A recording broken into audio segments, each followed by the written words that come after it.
This story is bonkers. I am so excited people are now talking about, I mean, it's only been a couple days, but that it's getting the attention that it deserves. All right, let's start from the beginning. You're a member of DSA, you're a progressive. You've been a big part of this take over the Democratic Party effort. And let's just remind folks what happened in 2016 in Nevada with the Democratic Party.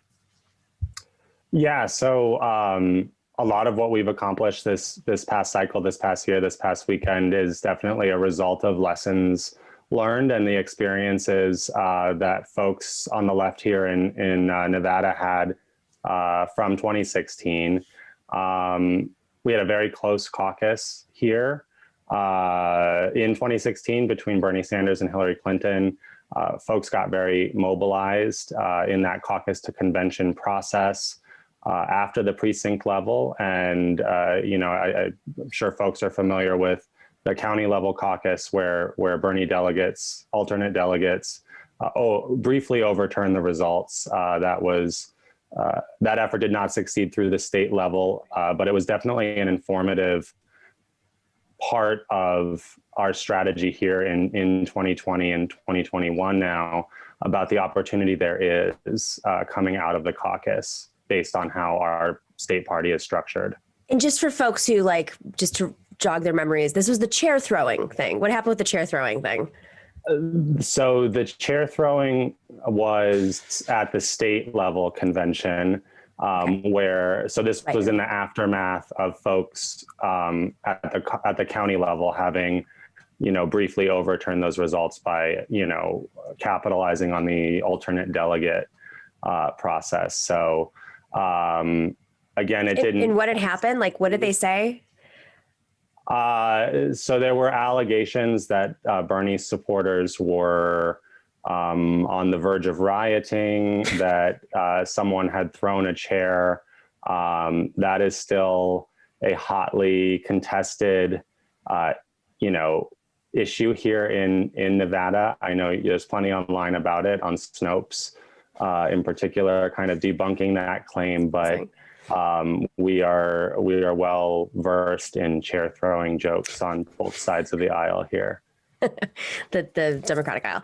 Okay, so you guys have been working your butts off to reform this party, the Nevada Democratic Party. Let's remind folks, this is also Harry Reid. Harry Reid is still a very present force in Nevada, right?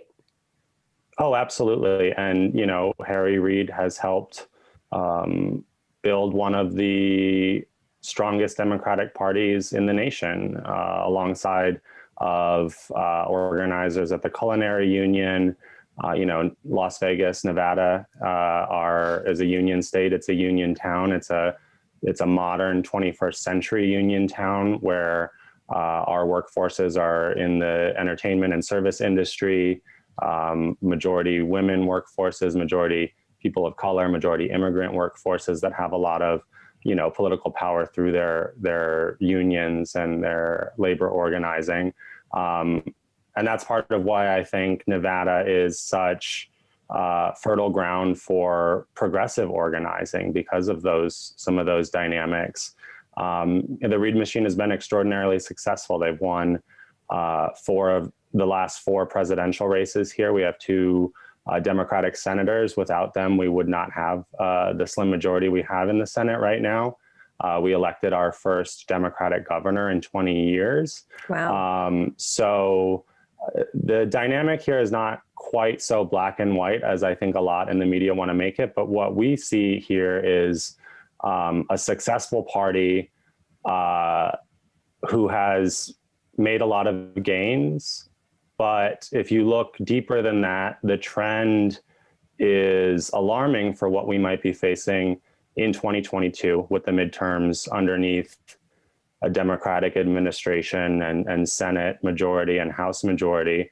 And there are folks here that are not happy with what has happened this past week in the Democratic Party, thinking that if it ain't broke, don't fix it. Right. Okay. But, so what happened? Because we're kind of leading up to this big moment.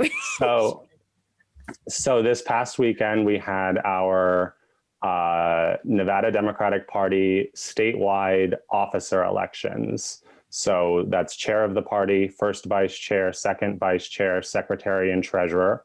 Those 5 officers sit on the state party executive board, which is composed of 14 additional at-large members allocated between Clark County, Washoe, and the rurals, as well as our DNC committee man and committee woman, and then the chairs of our 4 statewide caucuses, the Rural Caucus, the Young Dems, the Native American Caucus, and the newly ratified statewide Nevada Black Caucus. So there's 25 members. The 5 elections we had this weekend were limited to just those officer positions. So those elections kind of for those different executive board seats happen at various times throughout the cycle. Those at-large members, those 14 at-large members were up for election over the summer at the state convention through that caucus to convention process, from that precinct to county to state level, ultimately to the DNC. And that's when we really started seeing the power of our organizing, when we contested, I believe, 12 out of those 14 at-large seats and won 11 of them. And then later in the summer, there was a special election for our second vice chair officer position, where we elected Dr. Zafar Iqbal, who was a 2020 Nevada Bernie State co-chair, as well as the founder of both the Nevada Muslims for Bernie organization, and since then has founded a chartered Muslim Democratic Club here in Clark County, one of our most engaged and progressive clubs. So he won in a landslide then, and that's when we knew if we stay organized, keep our foot on the gas, we can win these officer elections. So you ended up winning, and then everyone was excited, and then what happened? So you took over all the seats, by the way, right? All of the yeah. So we won outright 4 of the 5 seats live in that meeting. Dr. Iqbal, who was the only candidate running for re-election, the other 4 officers were all stepping down. 2 of them who had been in those roles for decades. So it's definitely no matter what happened, it was going to be a big leadership change. We won, again, 4 of those seats outright in that meeting. The treasurer's race initially, it was the closest of the 5 races. Wow. There was a 2-point margin coming out of that meeting with the other candidate ahead. But immediately following the adjournment of that meeting, our tellers committee met to canvass the results and certify them. And this is messy stuff. We're operating, remotely via Zoom. Our tellers committee had a very short window as people signed on to vet them to see if they were members or guests. Guests are permitted to attend. So what happened was, in that rush, there were a few folks that were both erroneously marked as guests who were members. Unfortunately, were kind of disenfranchised from a couple of these votes. In certain cases, it was corrected in time for later votes. But there were also a handful of folks who were guests who were erroneously marked as members and able to vote. And so when those votes were scrutinized and those ineligible votes were eliminated, the result of the treasurer race, all of the results shifted a little bit, a few less votes in each case. But in the treasurer's race, we went from preliminary results of 233 to 230, down to 233 to 231, down to 227 to 230. So we went from down 2 votes to up 3 votes. And the next day when the results were certified, all 5 of our candidates did indeed win and were assuming office.